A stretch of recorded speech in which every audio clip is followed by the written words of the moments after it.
All right, good morning, everyone. Welcome back to Legion School. Sorry we had to miss Monday. Sean will be back next Monday to talk about more low-level runtime stuff. But today, what I want to do is actually get started talking about the region tree. So we spent a lot of time now looking at all of the different components of the high-level runtime and how various tasks and other operations work and how the operation pipeline works. But really, most of the interesting stuff in Legion actually takes place inside of this the region tree data structure or region tree forest that we maintain for all of our that tracks all of the information about logical regions and physical instances of logical regions. And it's really where Legion differentiates its systems because it's actually capable of understanding the structure and layout of all the different aspects of data inside of a Legion program. So today, what we're going to do is we're going to go and dig into what region trees look like and how we store them. We're only going to be able to scratch the surface today. It's going to be a long and involved process to walk through all the different parts. Today, what I mainly want to focus on is the construction of the various components of the shapes of the logical region trees, and then we'll start looking at probably analyses that we do at a later point in time. Okay, so first off, let's talk about how things are laid out and where the region tree code actually exists and how it gets where the data structure gets made by the high-level runtime. So the region tree data structure, or all the region tree data structures and all the code associated with it, are in two files: regiontree.h and regiontree.cc. These files have actually grown fairly large, and it's probably on our list of things to do in the future to actually break them apart into separate files, so you can see all the different components that go on inside of this. So let's just take a look inside of regiontree.h here and show you some of the things that exist. The first class that you'll notice in this regiontree.h is this region tree forest class. What we're going to see is that there's one of these. We're going to make these are effectively singleton objects. We're going to make one of these region tree forest objects for every high-level runtime that we create inside of our machine. And then what's going to happen is this region tree forest is going to provide the interface for all of the other operations going on inside the runtime to access this the region tree data structures. So anytime you want to create new partitions of an index space or create new logical regions or so forth, all of that is going to be done through this region tree forest object. You're going to call in and ask it to do all these things. It's going to contain, and then the region tree forest is going to have a whole bunch of internal data structures for representing index space trees and region trees and field spaces and fields and all the other things associated with data inside of a Legion program. The region tree forest pretty much defines the interface between the region tree forest data structures and the rest of the Legion runtime program. So the rest of the runtime, just accesses all the region tree data structures through this object. And before we go diving in too far here, let's actually go look at where this region tree forest gets created, just so you can see where it exists. So if we jump back to runtime.h, which is where our class is, and if we search for region tree forest, you'll see here that this is the declaration of the member variable, region tree forest pointer, inside of the runtime object. You recall that we make exactly one of these runtime objects. I'm scrolling up to show you the class. This is a big class, the runtime class, but here it is. This is where inside of class runtime. And this region tree, we make one of these region tree forests for every one of our high-level runtime instances. So whenever you create a new high-level runtime instance, the first thing it's going to do in its constructor is actually make one of these region tree forests. And let me just show you where that occurs. So if we go to runtime.cc, and I search for new region tree forest, see that right here in the constructor of the runtime, one of the first things we do is we make a new region tree forest object, and we pass it a reference to this runtime just so it knows which runtime it's associated with. And this region tree forest then is going to exist throughout the whole application, the execution of the whole application. It will be persistent. It will remain associated with this runtime object. And effectively what it's going to do is it's going to maintain all of the data structures necessary for tracking all the information that the runtime needs to actually execute a Legion program. Okay, let's jump back into regiontree.h, and we'll start looking at this region tree forest object here. Okay, so the region tree forest is the first object in this class. It defines the interface between the region tree forest and the rest of the Legion runtime system. What you'll see is that their methods here are grouped basically based around the kinds of operations that we do.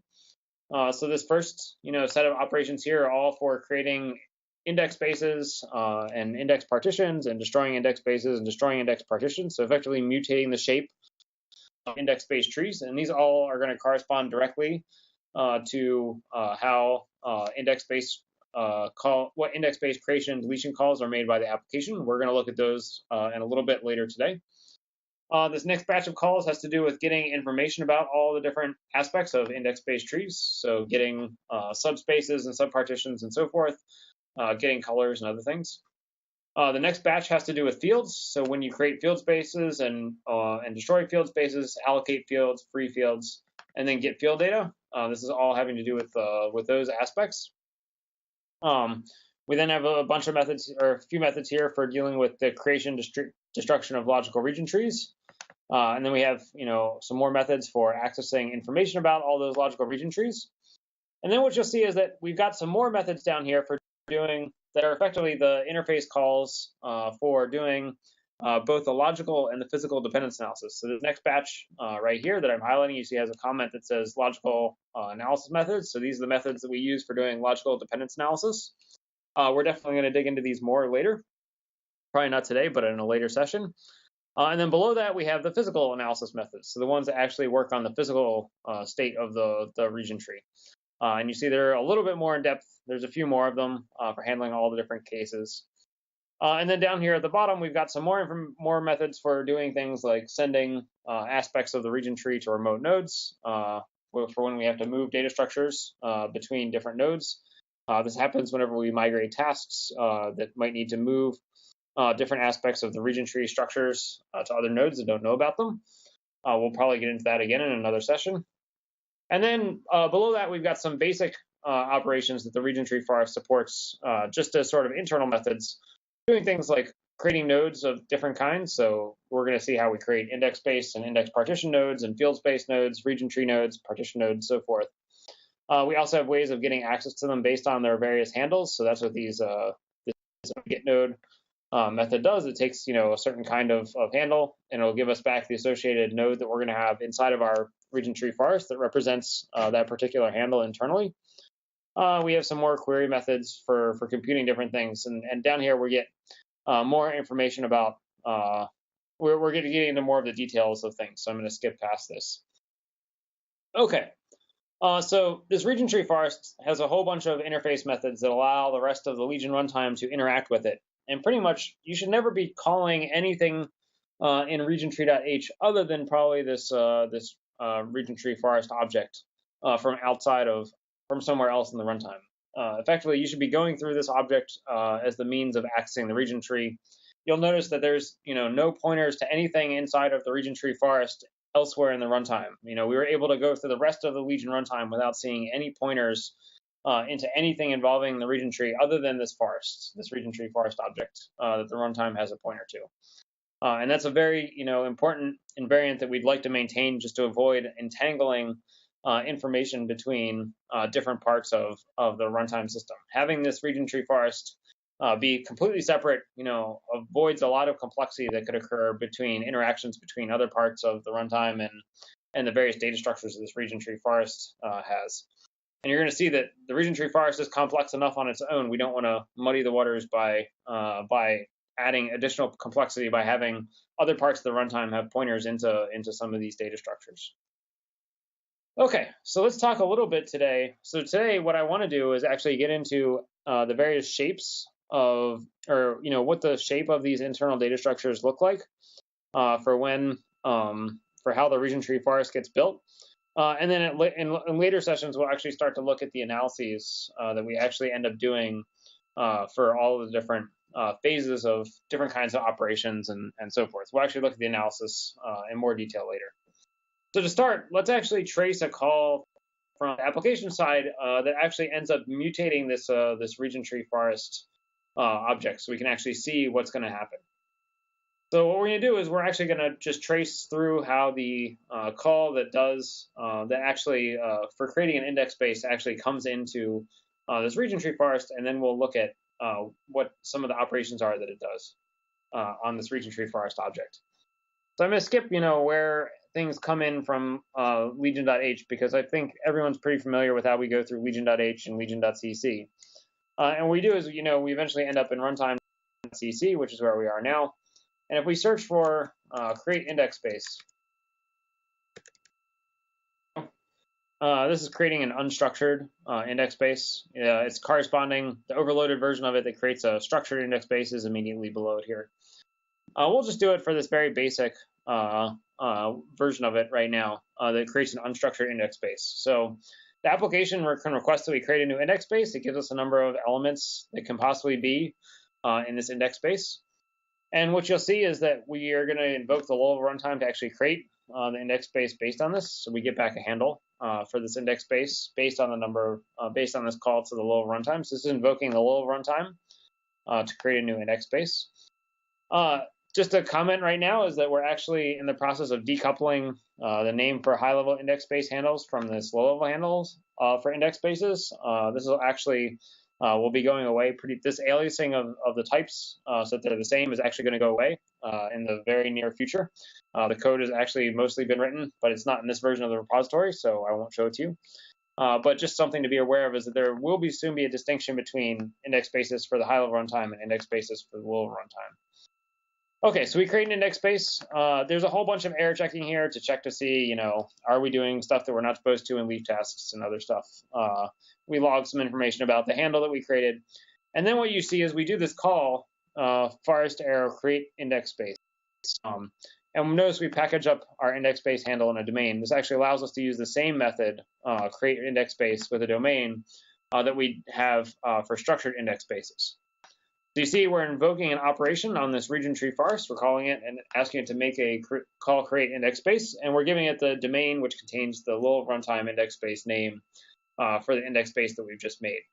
And what this is going to do is it's actually going to ask the region tree forest to instantiate something inside of, or start building a data structure inside of the region tree forest to track this this index space. So let's actually go look at what that does. Okay, so we jump back here. We're going to jump into regiontree.cc. Wait for the internet. Okay, and we're going to search for create index space in here. Okay, and so you see there's a method here on the region tree forest. It says create index space, and we give it the domain for the index space that we're making. And what this is going to do is ask the region tree forest to actually go and start building the data structure for this index space that we just made. So you see that the method that we're going to invoke here is one of these overloaded methods for creating a node inside of our region tree forest. And specifically, we're going to create an index space node. So let's actually, so just to refresh everyone's memory, let me just point out these calls inside of regiontree.h. So I think I breezed over them before. If I search for create node, you'll see that there's 5 overloaded kinds of create node. They take different arguments based on the kind of node you're creating, and they return different kinds of nodes. And what we're going to make, in particular, in this case, we're calling is this first version called index space node. So this is going to make us a new index space node.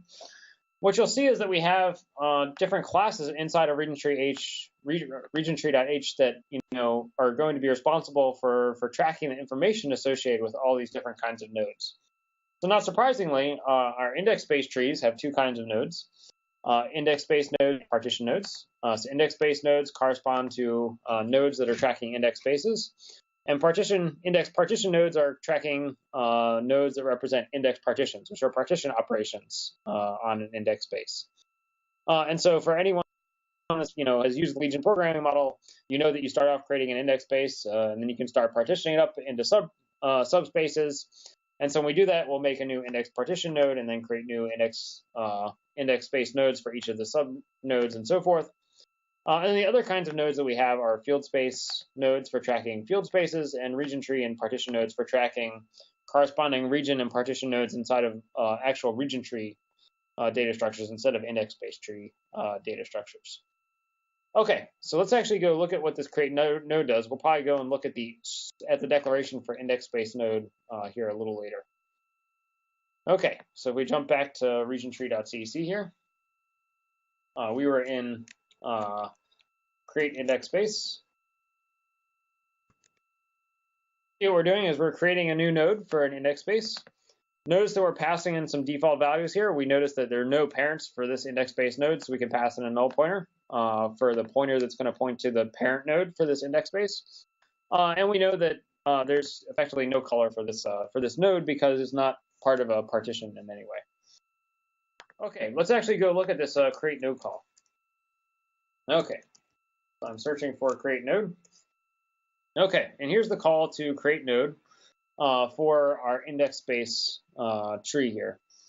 Okay, so we've got in our domain and our index parent node and our color associated. And what we want to do is actually go and construct an actual data structure or an actual object to represent this index space. So one of the first things that we do, we pull out our index space handle from our domain. That's the first thing that we do. What we do then is we grab this, what's called the lookup block, and this is protecting a data structure inside of the region tree forest called index nodes. And this index nodes data structure, as you can see here, it's a map from index spaces to index space node pointers. And what it's doing is it's tracking all the different index space nodes that this region tree forest knows about. And it's effectively just a lookup from handle to the actual pointer to the object that we're actually storing here. And so what this lookup block here is doing is it's just protecting this data structure in case multiple people are trying to create index space nodes and possibly mutate this data structure all at the same time. So what you'll do is you'll notice here that we actually make the object before we go into taking this lock. So we're going to actually construct the object first. And this, occurs. This is just done in the standard way. We call the constructor for this index space node object, and we'll go look at what that does in just a minute. Once we do, we've got a pointer to this object that we've constructed. And then we come in here and we take our lock. The first thing we do actually is check to see whether or not someone else has already constructed an object that represents this index space node. We'll probably get into this a little bit later, but there are cases where actually multiple people can be trying to make the same index space node, or the index space node may already have been moved to this particular region tree forest. And the case where you can think of this occurring is actually a pretty standard one in distributed systems. So if you create a node or if you create one of these index space nodes on one node inside of your system, one thing that you might do is you might start sending tasks around your machine. We might end up moving information about this node to region tree forests on other nodes. And eventually, you might have populated some subset of the machine with information about this particular index space that we've created. But eventually, two different tasks might get sent to the same node, and they both send information about the index space tree that they need. And so therefore, we might end up trying to make the same index space node twice on the same node somewhere inside of this machine. So that's what this check is doing, is checking to make sure that we haven't already tried to make one of these index space nodes. If we did already make it, the cool thing about this is that this operation is the same no matter who does it. There's effectively no state here. It's all just the name of the index space, the parent node, the color, and so forth. And all of that should always be the same regardless of who sends that kind of information. So if we do find that someone else has already made it, we can just go ahead and delete the object that we made, and we can return with the pointer for the object that was made before. Otherwise, we add ourselves to this data structure. We create a new index space node entry in this set of index nodes. If we had a parent object, we tell them about this new node that we just created to make sure that they are aware of its existence. And then we can go ahead and return a pointer to the object that we created. So it's a pretty simple method. There's some non-trivial stuff going on here with distributed systems trying to make sure that these data structures are consistent across region tree forests. So the region tree forests have to be capable of dealing with possibly multiple creation calls for the same index space node, and that's what this create node method is being resilient against. And that's just the nature of having to work in these distributed systems where the mapper might choose to send tasks anywhere around the machine, and it might involve us propagating information to remote nodes. What we'll see a little bit later here is that these index-based nodes actually have information to track which nodes they've already been sent to inside of the machine. So we try to deduplicate sending of information as much as possible. But regardless, there are always going to exist cases where we can actually get duplicate sends to the same node, because Legion really is a distributed system with incomplete information about where different index bases have been sent.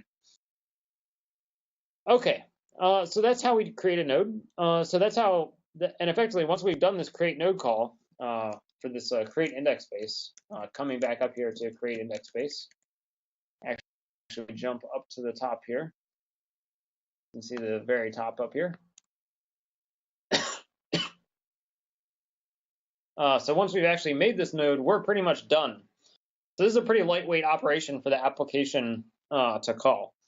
Now, there's one important detail here that you may, since we've been over a lot of the aspects of the Legion runtime in the past, this might be a little bit surprising. And that is that usually for most operations that we do inside of Legion, launching different kinds of operations, tasks and copies and so forth, we tend to defer all of those operations.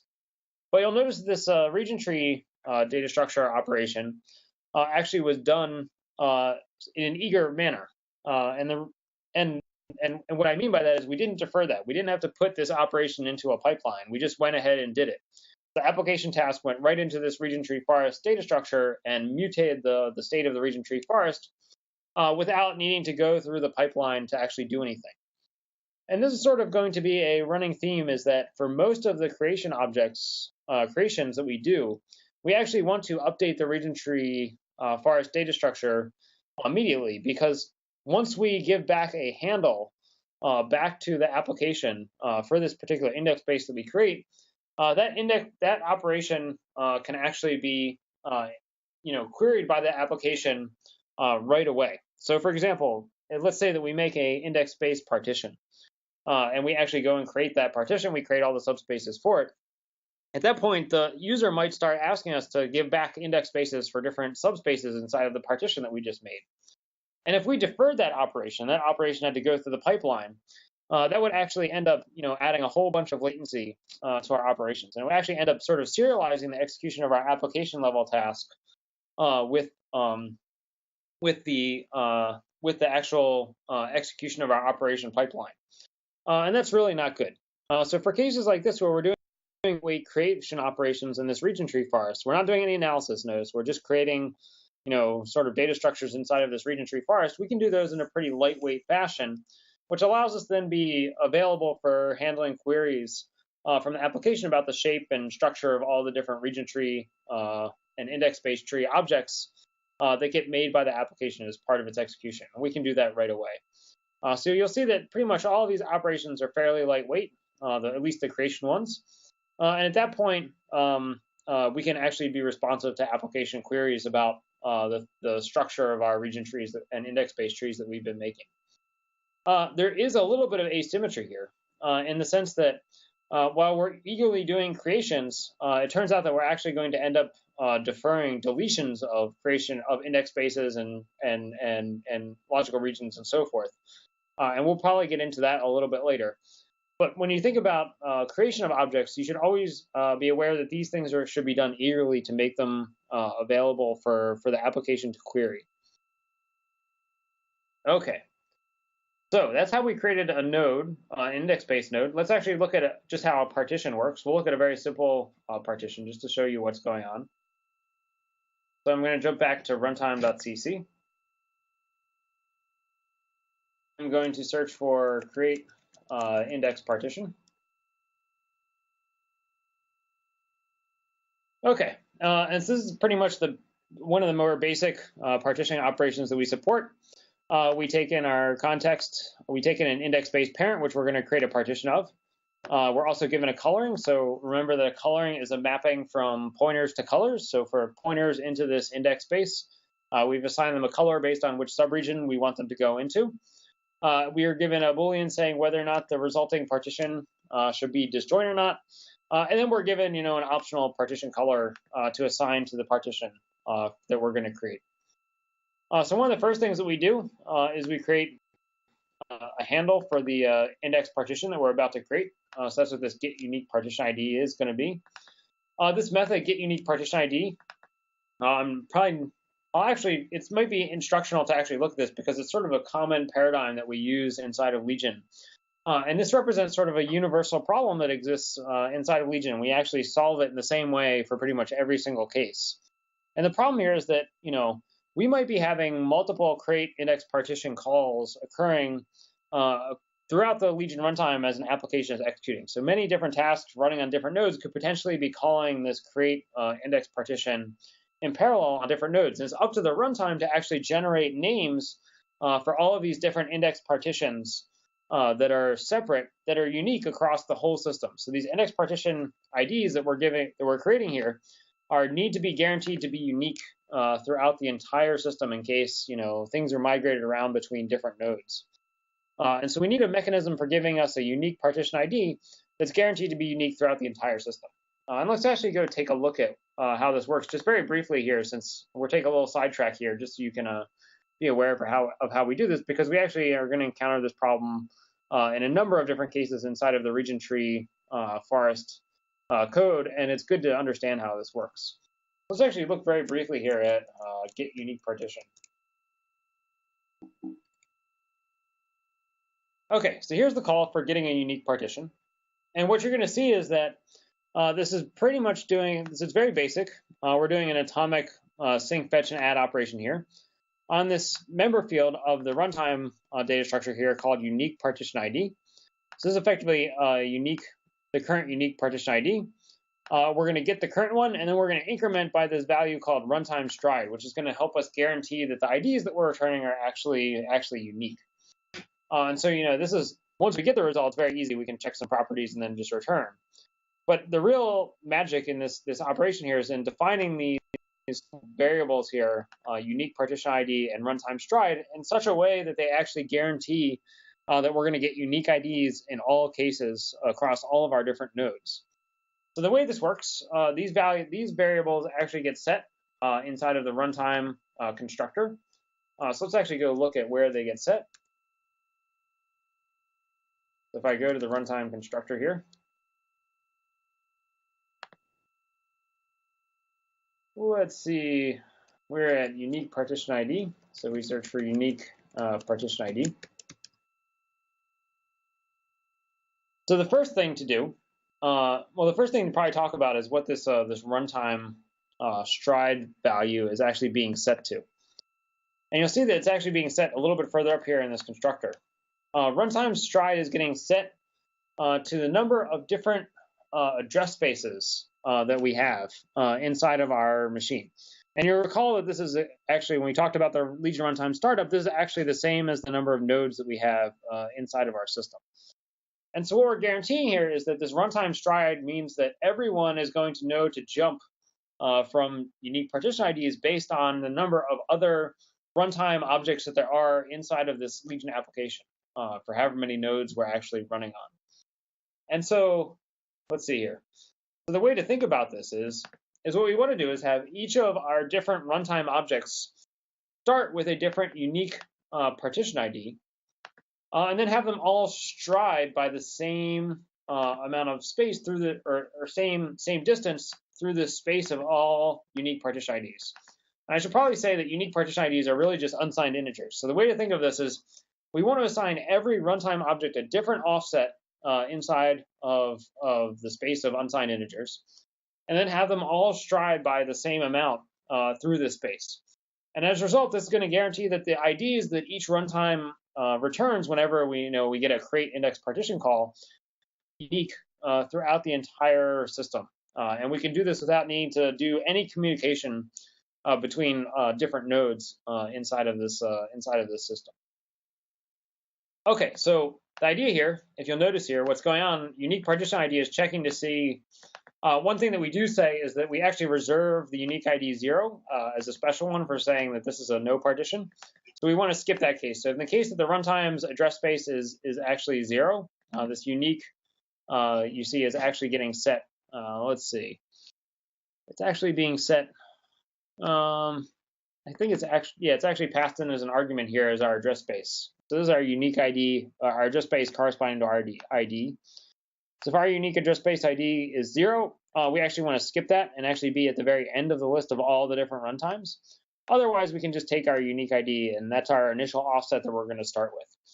So every runtime object gets a different offset, and then they all stride through this space of all unique partition IDs with a uniform runtime stride that's guaranteed to be the same across all the different nodes. And as a result, we can guarantee that every runtime object can generate unique IDs without needing to talk to other nodes inside of the machine. So we can do this without any communication at all, which is really important. Okay, so we go back to get unique partition ID. You'll notice there's a little check here for overflow. No one yet has managed to successfully create such a huge number of partitions that they've managed to overflow this, so I'm not worried about it. If we do, we'll just increase to 64-bit handles, and we won't have any problems. And so yeah, so this idea, effectively what this is doing is it's saying, get me the current unique partition ID on this node, and then update our count by this stride, which strides based on the number of nodes in the system. And therefore, we can guarantee that this result that we're going to return is going to be unique partition ID across all the nodes inside of the whole Legion application across a distributed cluster. Okay, that was a very complicated explanation for how we generate unique index partition IDs. And what we'll see is that there are other cases. There are other cases here we have to do similar things. There are similar things for getting unique field space IDs, getting unique tree IDs, unique operation IDs, unique field IDs. We use the exact same trick in all places. And so when we see these calls later on inside of the system, you can be aware of what's going on and how they're actually operating. Okay, let's jump back to create index partition and see what it actually does. Now that we know how these IDs are generated. Okay, we're back at create index partition. So after we created our partition ID, we do a little bit of checking, we do some logging, some basic things. And then what we do is we're actually going to go through and build all of the different low-level index spaces necessary for the creation of this partition. So what you'll see is that we actually are going to iterate over, we build a little representative. What we do is we first compute the range for our index space, or for the color space for this particular index partition. And then what we do is we go through this whole color space, and we create a separate element mask for each of the different children that we're going to create, each of the different subspaces that we're going to create. And we're going to fill it in with the various pointers that have been colored for that particular element mask. So I don't think Sean has gotten to this in the low-level runtime yet, but these element masks are really just lightweight data structures. They're effectively just bit vectors that store which indexes inside of an index space have been set for a particular index, which pointers have been allocated inside of an index space in the low runtime. And so really all we're doing is we're making one of these bit vectors. We call them element masks that represent a mask of which pointers have been allocated inside of these index spaces. And we're going through all of the pointers that have been colored for this particular, for what I'm working on currently. For this particular element mask, we're iterating through and finding all the pointers that have been colored that particular way, and then we're going through and setting them inside of this child mask just to compute the sets for each of these different index spaces. And then once we've done we set all the different bits correctly inside of this low-level element mask, what we can do is invoke the low-level runtime and ask it to actually make an index space object for us. And when we do this, one of the things that the low-level runtime requires is that we actually give the parent index space for this new child index space that we're creating. The low-level runtime, this is one difference between the low-level runtime and the high-level runtime. The low-level runtime needs to know only about parent index spaces. It doesn't need to know about partitions. Effectively, the low-level runtime needs to know which index spaces are in the same index space tree, but it doesn't need to know about partitions and whether they're disjoint or not, because it doesn't do any fancy analysis the same way the high-level runtime does. So the low-level runtime only knows about index spaces and how they're related to each other via parent-child relationships, whereas the high-level runtime is tracking additional information about various partition operations of how index spaces are related to each other. Okay, and once we've created that, we put this new child index space that we've created inside of this new index spaces data structure, which you can see here is just a map from colors to domains. The domain is naming the child index space handle that we just made. Okay, so once we've computed this set of new index spaces based on this coloring that the application has given us, what we can do is you can see there's actually some checks here for completeness that's actually been commented out because we don't need completeness. We figured out. But there's also a check here for verifying if the application, asked us to verify that they claimed that a partition was disjoint and they actually want us to check it.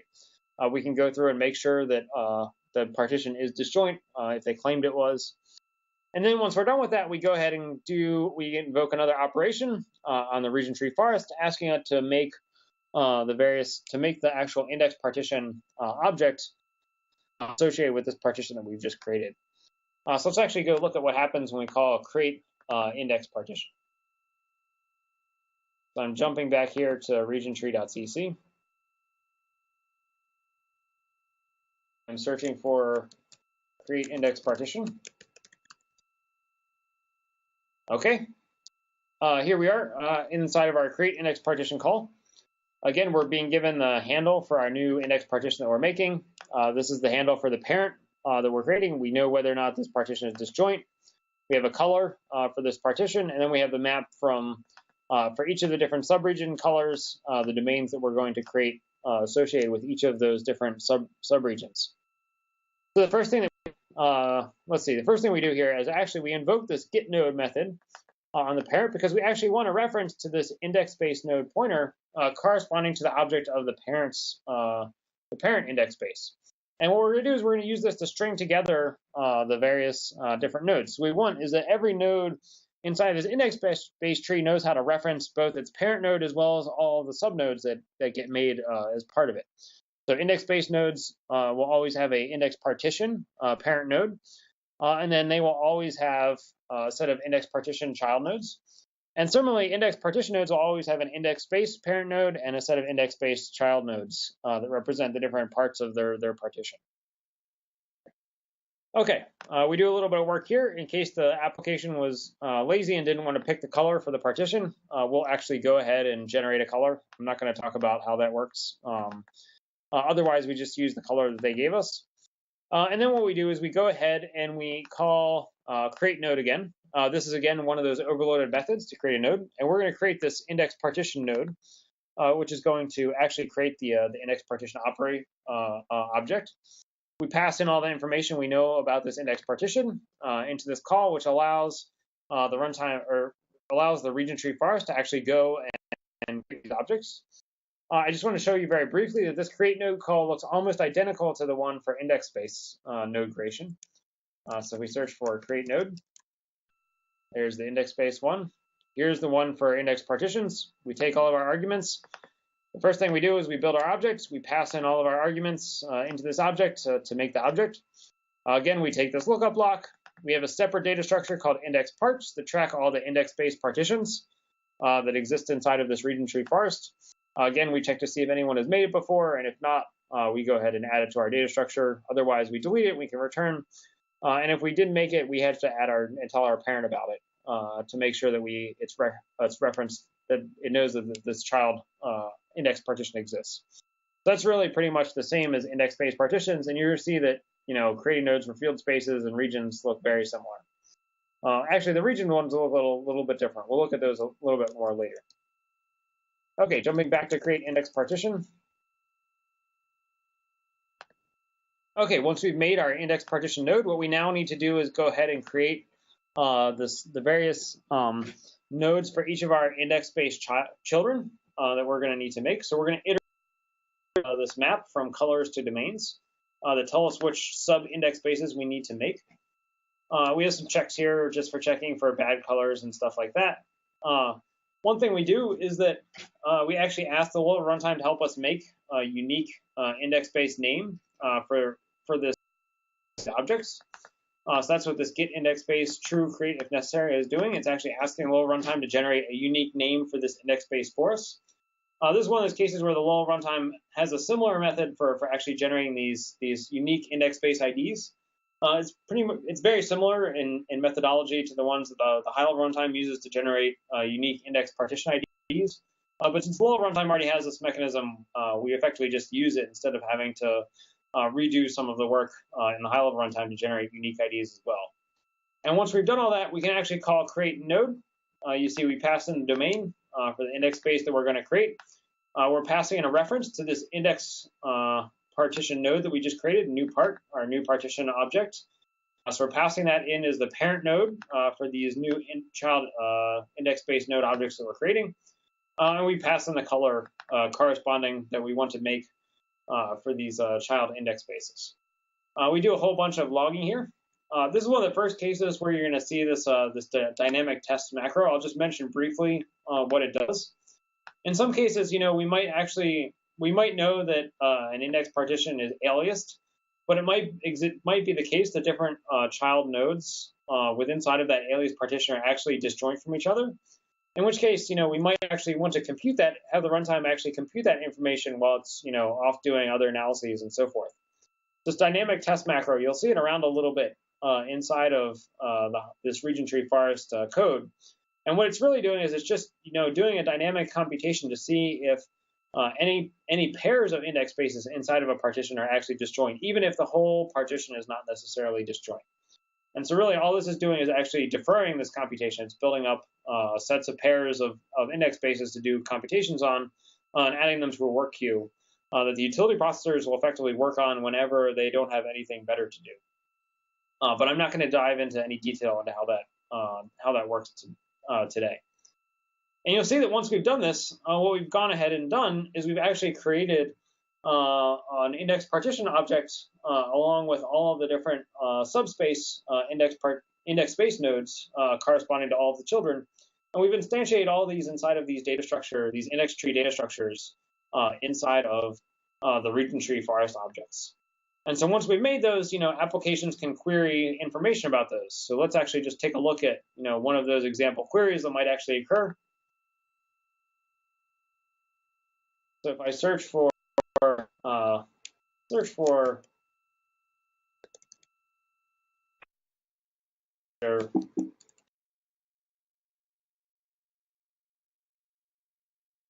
yeah, here's a good one. Okay, so let's actually, this is one of the queries that an application can actually do based on these index-based tree data structures. And they can actually, in this case, what they're doing is they're saying, here's a handle for an index-based node, possibly one that that's just been created. And I want to know which color inside of my index partition I am to actually get that information back. And so what you see is this again invokes a method on this forest, get index-based color, and we pass in the index-based handle for actually describing the node that we want to actually find the color for. So if we jump back to regiontree.cc, we search for get index-based color. For some reason, it's not highlighting, but this is here's where the call is actually coming in. And what you'll see is that what we're going to do is we're going to invoke this overloaded get node method. We're going to pass in the handle. That'll give us back the index-based node object that we've for this particular handle that we've requested. And once we have that object, we can then go ahead and ask for the color of this node. Let's actually look at get node, and then we're going to go look at this index-based node declaration, just so you can see some of the member variables that exist on index-based nodes. So if we search for get node, here's our get node call. We're getting in a handle for the index space that we want to return, and we want to return the pointer for the index-based node object corresponding to that handle. You'll again see that we take a lock, this lookup lock, to actually make sure that we're not going to touch this this index nodes when it's being mutated by somebody else. We only need it in read-only mode this case because we know that we're not going to be mutating this, which allows multiple lookups to possibly be occurring in parallel. So what we do is we look for our handle. If we didn't find it, what we do, we report an error. It's pretty much universally an error. If you try to look up a handle and you didn't find it, either one of two things has gone wrong. Either there's an actual bug in the runtime, or in some way the application has passed around an index space handle in a way that wasn't consistent with the way that that it should have been passed around, and therefore the runtime didn't know to move the index space node information across physical nodes inside the machine. And as a result, we didn't actually have a representation of this index space object. Either one of those is an error and pretty much results in the end of a program. So that's what this that's what this check here is for. But in most cases, we're going to find it, and we can immediately return the index space node object. And you'll see that this is pretty much the same for all of the different get node calls that can occur. They're a little bit different for region tree objects, and we'll look at those a little bit later, probably in a later session. But for right now, for index space nodes, it should always be the case that you're going to be able to find this node object. Okay, and so once we return that, we know that we can go just look up the color. Let me actually show you the index space node class declaration, just so you can see where that is. We're back in region tree.h, where I search for class index space node. I can spell. Here's our index space node declaration. What you'll see is that there's some very basic methods on this object. You see things that we have ways of adding, checking for if we have child index partition children, we can add them and remove them and so forth. We have checks for checking for disjointness of various partitions and children and so forth. We have ways of tracking where we know about other which logical region tree objects have been created, which are instantiations of this index space node. We have ways of checking for handles and so forth for talking about region tree actually use this index space node. We have some methods for doing intersection and dominance tests, and we'll probably see how those work a little bit later in analysis. And then down here at the bottom, we've got our very basic member fields for this particular index-based node. You'll see there are a couple public ones here, which are always const. So for example, we know that our domain will never change. So we know that what our handle is. We know our handle will never change. We know that our parent node will never change. We also know things like our color, and let me actually show you where that comes from. I'll come to that in just a minute. And then we have some internal data structures for tracking things like the children that we've ever had in this color mapping from colors to our index partition subnodes and so forth. Yeah, these are all internal data structures that we use as part of the various operations that occur on these index-based nodes. You'll notice here right below it is the node declaration for index part nodes. It looks very similar to the ones for index-based nodes. They have a lot of the same methods. They're implemented a little bit differently just because of the different properties of partitions where we know about things like disjointness and completeness and so forth. But one important detail here is that you'll notice that both index part nodes and index-based nodes both extend this base index tree node class. So you can see it there, and you can also see it right here where index-based nodes are extending this index tree node class. And so here's the index tree node class. It's right above it. What you'll see is that it's a much simpler class. It only has a few basic common operations that are supported that are shared across index-based nodes and index part nodes. Things like testing for intersection and disjointness of various child operations. But you see that there's some public method or public member variables here that are shared across both index-based nodes and index part nodes. This includes stuff like the depth in the index-based tree that the node is at, the color for this particular index tree node, whether it's and then also things like a pointer back to the region tree forest that encloses this index-based tree. You'll notice that both index-based nodes and index part nodes also have their own low-level runtime reservation for doing atomic operations on their internal data structures. All of these methods need to be thread safe. As you'll see, multiple utility processors can often be traversing the index-based tree at the same time. So we need to make sure that all of our operations inside of these data structures are thread safe. So we're going to have reservations for protecting our internal data structures. And then there's some basic shared data structures here for both index-based nodes and index part nodes. Okay, let's see. I only have a few minutes left today. Let me actually talk very briefly today just to introduce this. I'm sure I'll reiterate parts of this again in the next lecture. I actually want to show a very interesting part about node creation and talk about some of the differences between index-based trees and region trees.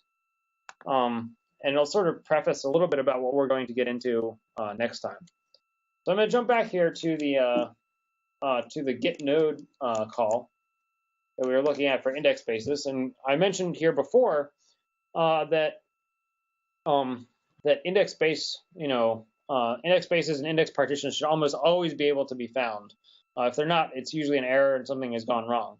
The same thing is pretty much true of field spaces. So we didn't look at field spaces today, but field space node creation happens almost identically to index space node creation. So whenever you call create field space, the call comes in and we end up making a field space node, and it works almost exactly the same way that index space node creation works. So field spaces, again, should always be able to be found. What you'll notice here is that the get node call for a logical region is actually a little bit more complex.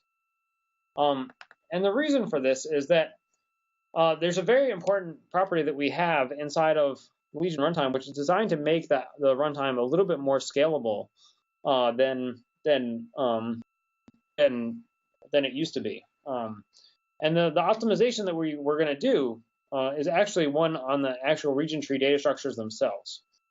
So if you recall, for anyone that's written a Legion program, you know that whenever you make, the way that you make a logical region object is you say, here's an index space and here's a field space, go make me a logical region, a new logical region tree, or a new logical region that will be the root of a new region tree.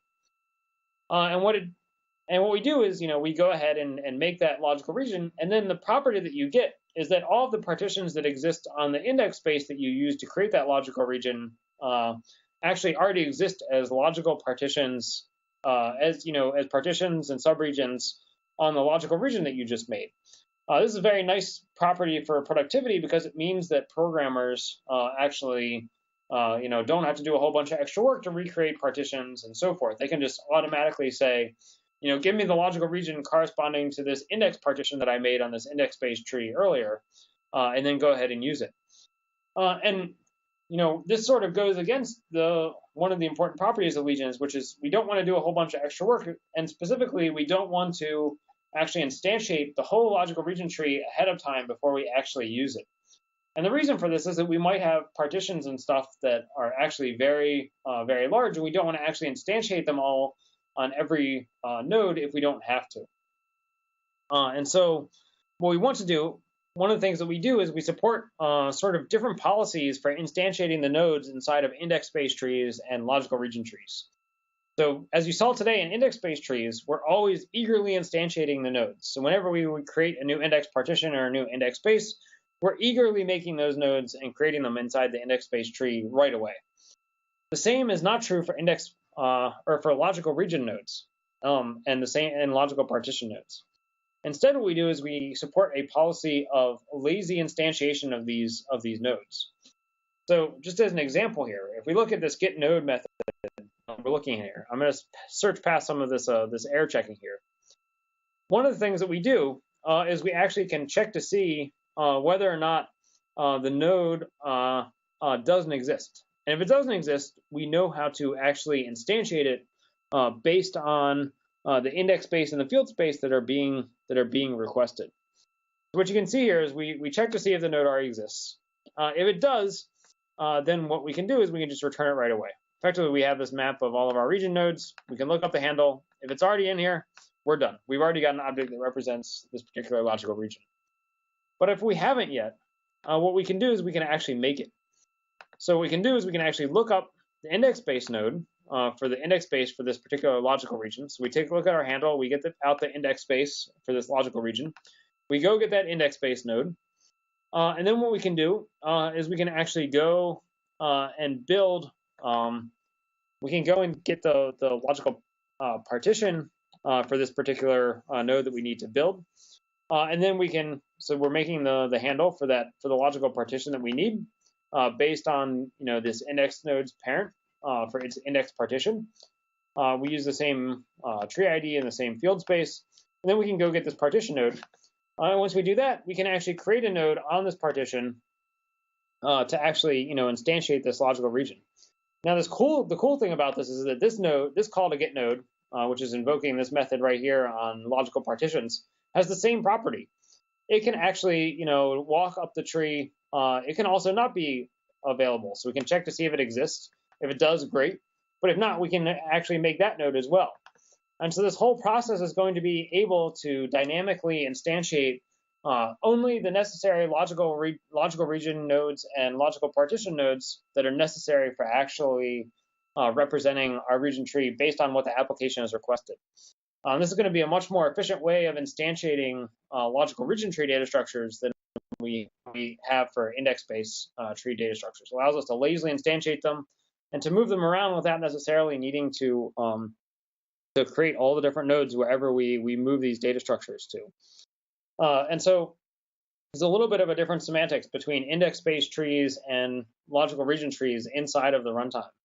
And our thinking is that we know that it's possible for an index-based tree to represent many different logical region trees. So it's much better to have this laziness property on the logical region trees because it allows us to deduplicate a bunch of information and only store the information we really need to on the index-based trees. Okay, so I think I'm out of time for today. We'll probably talk more about field spaces and logical region trees next time, and then hopefully the time after that we'll be able to get more into the analysis that actually goes on inside of these data structures. But I think next Monday, Sean will actually be back with a new low-level runtime session, and then I will be back next Wednesday. Okay, if no one has any questions, or I guess if anyone has any questions, go ahead and ask them now. Otherwise, I think we are done for today. All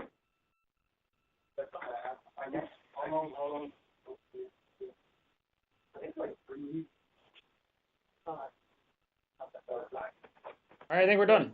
See everyone next time.